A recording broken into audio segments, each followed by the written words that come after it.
दोस्तों स्वागत है आपका एक बार फिर से आज की बड़ी और महत्वपूर्ण खबरों में। दोस्तों देश भर में अनलॉक 3 की शुरुआत होने वाली है, जिसमें कुछ चीजों पर सरकार ने छूट भी दी है। इस बीच कुछ बड़ी और महत्वपूर्ण खबरें निकल कर आ रही हैं, जिनका जानना आपके लिए बहुत जरूरी है। दोस्तों बात करें कोरोना मरीजों की, तो भारत में पिछले बीते 24 घंटे में कोरोना के 55,079 नए मामले सामने आए हैं। इस दौरान 779 मरीजों की मौत भी हुई है। चलिए इसी के साथ शुरुआत करते हैं आज की बड़ी खबरों की, जिसमें आप देखने वाले हैं मोदी सरकार ने खत्म की गैस सब्सिडी, पिछले 3 महीने से नहीं आ रहे पैसे, जानिए क्यों। अगर आपके खाते में गैस सब्सिडी नहीं आ रही है तो ये खबर आपके काम की है। आगे हम आपको इस पूरी खबर को दिखाएंगे। साथ ही साथ खुशखबरी, कोविड-19 की ये 4 वैक्सीन इस जानवर पर कामयाब, इंसानों से एक कदम दूर। कोरोना की वैक्सीन पर पूरी दुनिया की नजर है। इस बीच एक अच्छी खबर आ रही है, आगे जानेंगे पूरी खबर को। साथ ही अगली खबर में मोबाइल फोन का किया इस्तेमाल तो भरना पड़ेगा इतने रुपए का जुर्माना, जानिए नया नियम। अगर आप भी ड्राइविंग करते हुए मोबाइल फोन का इस्तेमाल करते हैं तो संभल जाइए, आप पर बड़ा जुर्माना लग सकता है। पूरी खबर जानने के लिए बने रहिए हमारे साथ वीडियो में। साथ ही दोस्तों, चीन से लगा टीवी के इंपोर्ट पर बैन, चाइनीज कंपनियों को होगा करोड़ों रुपए से ज्यादा का नुकसान। भारत सरकार ने चीन को झटका देने के लिए बड़ा कदम उठाया है, जिसमें चीन को बड़ा नुकसान होने वाला है। आगे हम आपको इस पूरी खबर को बताएंगे। दोस्तों ये सभी खबरें जानना बेहद जरूरी हैं। खबरों को विस्तार से जानने के लिए बने रहिए हमारे साथ। अगर आप भी चीनी सामान का भारत में पूर्ण विरोध करते हैं तो इस वीडियो पर एक लाइक जरूर करिएगा। तो चलिए बिना देरी किए लिए चलते हैं आपको आज की सबसे पहली खबर की तरफ। सैटेलाइट तस्वीरों से खुली चीन की नई चाल, पैंगोंग लेक में बढ़ा रहा अपनी ताकत। भारत और चीन के बीच हुई कोर कमांडर लेवल की बातचीत के दौरान पीछे हटने को राजी हुआ चीन फिर से LAC पर चालबाजी कर रहा है। दरअसल चीन लद्दाख के पैंगोंग त्सो इलाके में अपने सैनिकों की तैनाती बढ़ा रहा है। सैटेलाइट इमेज से यह खुलासा हुआ है। आपको बता दें कि 14 जुलाई को कोर कमांडर स्तर की बातचीत में दोनों देशों के बीच पीछे हटने की बात पर सहमति बनी थी, जिसके बाद चीन की सेना कुछ इलाकों में पीछे हटी भी थी। लेकिन पैंगोंग त्सो इलाके में चीन की सेना अभी भी पीछे हटने को तैयार नहीं है और वहां अपने सैनिकों की तैनाती बढ़ा रही है। और अगली बड़ी खबर में खुशखबरी, कोविड-19 की ये 4 वैक्सीन बंदरों पर कामयाब, इंसानों से एक कदम दूर। विश्व स्वास्थ्य संगठन भले ही कह रहा हो कि अभी कुछ वक्त के लिए दुनिया को कोरोना वायरस के साथ जीना सीख लेना चाहिए, लेकिन इसकी वैक्सीन बना रही टीमों से भी अच्छी खबर आ रही है। दुनिया भर में करीब 25 वैक्सीन ह्यूमन ट्रायल के दौर में हैं, जिनमें से 2 भारत की हैं। दुनिया भर में 4 ऐसी वैक्सीन हैं जो इस दौड़ में सबसे आगे हैं और बंदरों पर इनका प्रयोग सफल रहा है। इन वैक्सीन का इंसानों की सीमित संख्या पर प्रयोग भी हो चुका है। बस अब बड़े दलों और गंभीर मरीजों पर इनका परीक्षण शुरू कर दिया गया है। दोस्तों इस चैनल पर हम आपको देश और दुनिया भर की सभी ताजा खबरों को सबसे पहले लेकर आते हैं। अगर आप भी चाहते हैं कि दुनिया भर की खबरें आपके पास सबसे पहले पहुंचें, तो चैनल को बिना भूले नीचे दिए गए लाल बटन को दबाकर सब्सक्राइब जरूर कर दें और बेल आइकन को भी जरूर दबाएं। दोस्तों इस वीडियो को देखते रहिए, क्योंकि आगे आप देखने वाले हैं मोबाइल फोन का किया इस्तेमाल तो भरना पड़ेगा 10,000 का जुर्माना, जानिए नया नियम। साथ ही अब जानिए मोदी सरकार ने खत्म की गैस सब्सिडी, पिछले 3 महीने से नहीं आ रहे पैसे, जानिए क्यों। क्या आप जानते हैं कि पिछले 3 महीने से आपके अकाउंट में गैस सब्सिडी का पैसा नहीं आ रहा है। मीडिया रिपोर्ट्स के मुताबिक मई 2020 से ही घरेलू LPG गैस पर मिलने वाली सब्सिडी आपके खाते में नहीं आ रही है। सरकार ने मई महीने से ही आपको मिलने वाली गैस सब्सिडी खत्म कर दी है। लेकिन इस सब्सिडी को खत्म करने का फैसला क्यों लिया गया, आइए जाने पूरा मामला। क्यों खाते में नहीं आ रहा है LPG रसोई गैस सिलेंडर की सब्सिडी का पैसा। अंग्रेजी के अखबार इकोनॉमिक टाइम्स में छपी खबर के मुताबिक केंद्र सरकार ने मई महीने में घरेलू LPG सिलेंडर की कीमतों में बदलाव करते समय ही गैस सब्सिडी खत्म करने का फैसला किया था, जिसके कारण मई, जून और जुलाई में गैस लेने पर भी ग्राहकों को सब्सिडी का पैसा ट्रांसफर नहीं किया गया है। गैस सिलेंडर का बाजार मूल्य या बिना सब्सिडी वाले सिलेंडर की कीमत काफी कम हो गई है। इस बीच सब्सिडी वाले गैस सिलेंडरों की कीमतों में इजाफा हुआ है। ऐसे में दोनों सिलेंडरों के बीच कीमत का अंतर लगभग खत्म हो गया है। यही वजह है कि सरकार ने अब घरेलू गैस सिलेंडरों पर सब्सिडी देना बंद कर दिया है। साथ ही अगली खबर में थोड़ी राहत मगर पाबंदियां भी, जानिए आज से क्या क्या खुलेगा। कोरोना वायरस के बढ़ते केसेस के बीच अनलॉक 2.0 आज समाप्त हो रहा है। 1 अगस्त 2020 से अनलॉक 3.0 की गाइडलाइंस प्रभावी हो जाएंगी। इंटरनेशनल ट्रैवल को वंदे भारत मिशन के तहत लिमिटेड छूट मिली है, जबकि इंटर स्टेट ट्रैवल पर कोई रोक नहीं है। Cinema hall, swimming pool, entertainment park, theatre, bar और ऑडिटोरियम जैसी जगहें फिलहाल बंद ही रहेंगी। कंटेनमेंट जोन में पहले की तरह ही लॉकडाउन रहेगा। ये गाइडलाइंस 31 अगस्त तक प्रभावी रहेंगी। हालांकि लोकल लेवल पर फैसला राज्यों के हाथ में छोड़ा गया। विभिन्न राज्यों ने अपने हिसाब से ढील और प्रतिबंध लगाए हैं। आइए जानते हैं आज से क्या क्या खुलेगा और क्या बंद रहेगा। नाइट कर्फ्यू को हटाया गया, योग संस्थानों और जिम खोलने की मंजूरी, स्वतंत्रता दिवस के कार्यक्रम में सोशल डिस्टेंसिंग के साथ शामिल होने की परमिशन, कंटेनमेंट जोन्स में 31 अगस्त तक सिर्फ जरूरी गतिविधियों को इजाजत, 65 साल से ज्यादा उम्र के बुजुर्गों, बच्चों और गर्भवती महिलाओं को घर में रहने की सलाह। अगली बड़ी खबर में गाड़ी चलाते वक्त मोबाइल फोन का किया इस्तेमाल तो भरना पड़ेगा 10,000 का जुर्माना। उत्तर प्रदेश में सड़क दुर्घटनाओं पर रोक लगाने के लिए सरकार ने नियमों को और सख्त कर दिया है। गुरुवार को जारी नए आदेशों के अनुसार 2 पहिया या 4 पहिया वाहन चलाते समय मोबाइल का इस्तेमाल करने पर 10,000 रुपए का जुर्माना लगाया जाएगा। जून में इस आदेश को पारित किया गया था, जिसकी अधिसूचना गुरुवार को जारी की गई। इसके अलावा भी कई बदलाव किए गए हैं।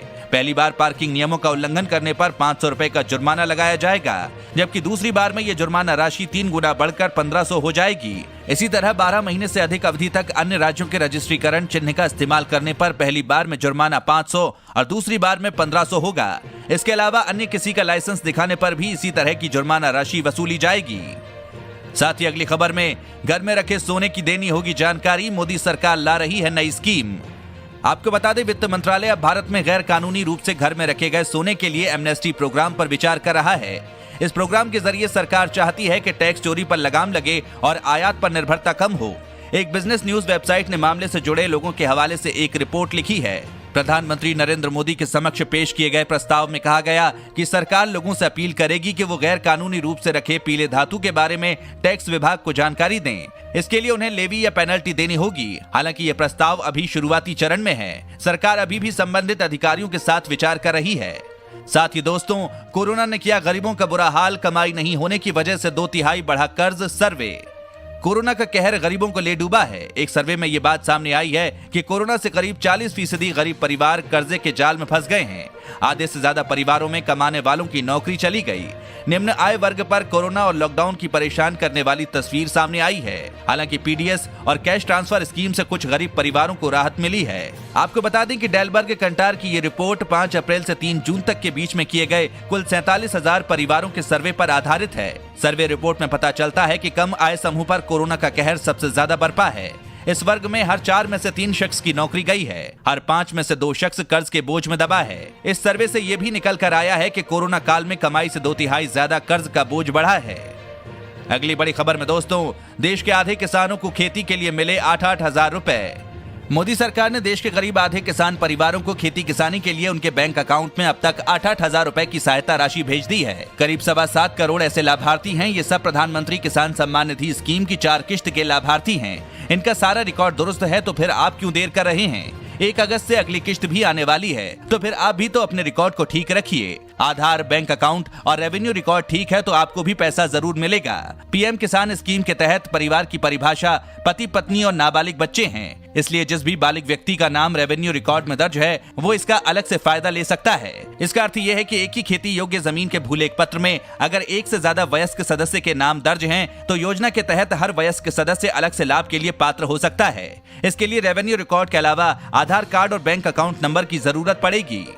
साथ ही अगली खबर में, चीन है कि मानता नहीं, इस बार चीनी राजदूत ने किया ये दुस्साहस। चीन ने गुरुवार को पेंगोंग लेक इलाके में अपने दावे को फिर से दोहराया है, जहां चीनी सेना भारतीय सीमा में 8 किलोमीटर अंदर तक घुस आई थी। भारत में चीनी राजदूत सन वेइडोंग ने गुरुवार को कहा कि चीनी सेना पेंगोंग झील के उत्तरी किनारे पर पारंपरिक सीमा रेखा के मुताबिक अपने क्षेत्र में तैनात है। चीनी राजदूत ने इस बात को खारिज कर दिया कि चीन ने पेंगोंग झील तक अपने क्षेत्रीय दावे का विस्तार किया है। चीनी राजदूत का ये बयान ऐसे वक्त में आया है जब दोनों देशों के बीच कॉर्प्स कमांडर की 5वें दौर की बातचीत होने वाली है। चीनी राजदूत ने कहा कि दोनों पक्षों की साझा कोशिशों से सीमा पर अधिकतर इलाकों से सेनाएं पीछे हटी हैं और तनाव घट रहा है। हालांकि चीनी राजदूत के बयान के बाद भारत ने कहा कि इस मामले में कुछ प्रगति हुई है, लेकिन सैन्य टुकड़ियों के पीछे हटने की प्रक्रिया अभी पूरी नहीं हुई है। साथ ही अगली खबर में, चीन से लगा टीवी के इंपोर्ट पर बैन, चाइनीज कंपनियों को होगा 2000 करोड़ रुपए से ज्यादा का नुकसान। केंद्र सरकार के इस फैसले ने एक बार फिर से चीन की नींद उड़ा दी है। भारत ने चीन को 2000 करोड़ से ज्यादा का नुकसान पहुंचाया है।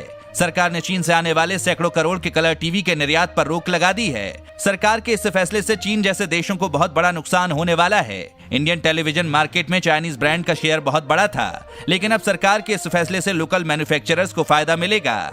भारत चीन के खिलाफ आर्थिक कार्रवाई की दिशा में तेजी से बढ़ रहा है। 2 दशक बाद फिर से रंगीन टीवी के आयात पर रोक इसी दिशा में एक बड़ी कार्रवाई है। इससे पहले सरकार ने सरकारी खरीद में चाइनीज कंपनियों की एंट्री बैन कर दी थी। मतलब केंद्र और राज्य सरकार की तरफ से किसी भी तरह की सरकारी खरीद में चाइनीज कंपनियां बोली में शामिल नहीं हो सकती हैं। अगली खबर में दिल्ली में 15 अगस्त को आतंकी हमले का खतरा, ड्रोन उड़ाने पर रोक। आपको बता दें, राष्ट्रीय राजधानी दिल्ली में 15 अगस्त को आतंकी हमले के खतरे को लेकर इनपुट मिले हैं। इसके मद्देनजर दिल्ली पुलिस कमिश्नर ने सुरक्षा संबंधित गाइडलाइन जारी किए हैं। इसके तहत दिल्ली में 31 जुलाई यानी आज से 15 अगस्त तक ड्रोन उड़ाने पर सख्त पाबंदी रहेगी। दिल्ली पुलिस की जारी गाइडलाइन में कहा गया कि ड्रोन के साथ साथ पैराग्लाइडर, माइक्रोलाइट एयरक्राफ्ट, इन सब पर पाबंदी रहेगी। नियम तोड़ने पर दिल्ली में धारा 144 का उल्लंघन माना जाएगा। दिल्ली पुलिस के सभी जिला डीसीपी और बाकी यूनिट को हिदायत दी गई है और कहा गया है कि 15 अगस्त तक उनके जिले में कोई भी एयर आर्टिकल या ड्रोन नहीं उड़ना चाहिए। साथ ही दोस्तों, बढ़ते हैं अगली खबर पर। अगस्त में 17 दिन बंद रहेंगे बैंक, यहां चेक करें छुट्टियों की पूरी लिस्ट, वरना हो सकती है पैसों की किल्लत। अगर आपका अगस्त महीने में कोई काम है जिसके लिए आपको बैंक जाना पड़ सकता है, तो ये खबर आपके लिए पढ़ना जरूरी है। लॉकडाउन में बैंकों के खुलने और बंद होने की टाइमिंग में थोड़ा फेरबदल हुआ है, लेकिन लॉकडाउन में बैंक कर्मचारी काम करते रहे। अगस्त महीने में बैंक की छुट्टियों की बात करें तो अगस्त में 17 दिन बैंक बंद रहेंगे। इनमें रविवार और दूसरे चौथे शनिवार को शामिल किया गया है। ऐसे में आपके लिए ये जानना जरूरी है कि किस दिन बैंक खुले रहेंगे और किस दिन बंद रहेंगे। बैंकों की छुट्टी की शुरुआत बकरीद की छुट्टी से होगी और 31 अगस्त के दिन पड़ रहे ओणम त्योहार पर खत्म होगी। 1 अगस्त को बकरीद के अवसर पर बैंक बंद रहेंगे। इसके अगले ही दिन रविवार है। 3 अगस्त को रक्षाबंधन के अवसर पर बैंकों में छुट्टी रहेगी। 8 अगस्त को दूसरा शनिवार तो 9 अगस्त को रविवार रहेगा। 11 अगस्त को श्री कृष्ण जन्माष्टमी के अवसर पर बैंकों में छुट्टी रहेगी। इसके अलावा 15, 12, 13, 20, 21, 29, 31 अगस्त की भी छुट्टी है। दोस्तों, अगर आप भी रोजाना ऐसी खबरें अपने मोबाइल पर पाना चाहते हैं तो बिना भूले नीचे दिए गए लाल रंग वाले सब्सक्राइब बटन को जरूर दबाएं, साथ ही बेल आइकन को ऑन कर लें।